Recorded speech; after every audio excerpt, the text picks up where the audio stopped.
Guys, bantayan niyo nga yung boss ko ngayon. Oh, anong meron?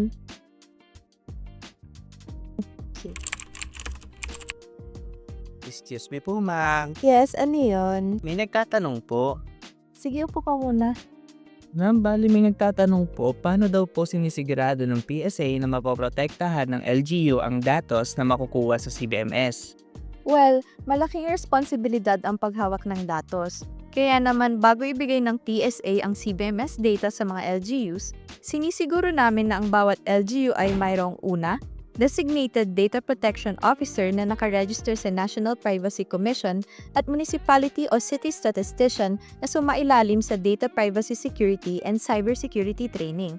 Pangalawa, ay mayroon din dapat na ligtas na lugar o silid para sa kanilang computer o server kung saan nakalagay ang CBMS data. Okay po, ma'am. Thank you po. Sige.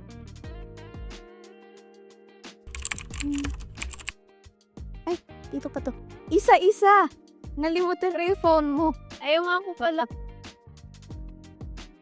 Thanks, guys. Panibagong kaalaman mula sa CBMS.